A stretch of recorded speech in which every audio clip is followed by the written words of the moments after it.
Praise the Lord. നല്ലൊരു പ്രഭാതം ദൈവം നൽകുന്നതിനായി നമുക്ക് സ്തോത്രം ചെയ്യാം. ഈ രാവിലെ സമയത്ത് ദൈവത്തിൻ്റെ പരിശുദ്ധാത്മാവ് നമുക്ക് നൽകുന്ന ആലോചന 103-ാം സങ്കീർത്തനം, അതിൻ്റെ 1-2 വാക്യങ്ങൾ. സാംസ് 103 വേർഡ്സ് 1 and 2. എൻ മനമേ യഹോവയെ വാഴ്ത്തുക, എൻ്റെ സർവ്വ അന്തരംഗവുമേ അവൻ്റെ വിശുദ്ധനാമത്തെ വാഴ്ത്തുക. എൻ മനമേ യഹോവയെ വാഴ്ത്തുക, അവൻ്റെ ഉപകാരങ്ങളൊന്നും മറക്കരുത്.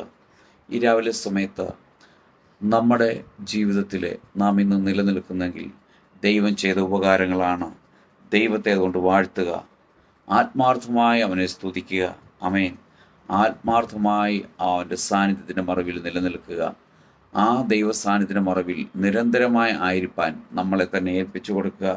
കാരണം മറ്റൊന്നുമല്ല, അവൻ ചെയ്തതെല്ലാം ഉപകാരമാണ്. ആ കർത്താവ് ചെയ്ത ഉപകാരങ്ങൾ കൊണ്ടാണ് ഇന്നും ഈ നിമിഷം വരെയും നമ്മൾ ജയോത്സവമായി നടക്കുന്നത്. ആ കർത്താവിൻ്റെ കരങ്ങളിൽ ഏൽപ്പിച്ചാൽ ഇനിയും മുൻപോട്ടുള്ള യാത്രയിൽ നമ്മുടെ എല്ലാ ആവശ്യങ്ങളും വഴി നടത്താൻ സർവശക്തിയുള്ളവനാ. ആ യേശുവിൻ്റെ കരങ്ങളിൽ നമ്മളെ നമുക്ക് ഏൽപ്പിച്ചു കൊടുക്കാം. നല്ല പിതാവേ, നന്ദിയോടെ സ്തുതിക്കുന്നു, സ്തോത്രം ചെയ്യുന്നു. ഈ രാവിലെ സമയത്തിന് കേൾക്കുന്ന എല്ലാ പ്രിയപ്പെട്ടവരെയും ഈ തിരുവെഴുത്ത് പ്രകാരം പിതാവിൻ്റെ പുത്രൻ്റെ പരിശുദ്ധാത്മാവിൻ്റെ നാമത്തിൽ അനുഗ്രഹിച്ച് പ്രാർത്ഥിക്കുന്നു. പ്രാർത്ഥന കേട്ടതിനായി സ്തോത്രം. യേശുവിൻ്റെ നാമത്തിൽ പിതാവേ,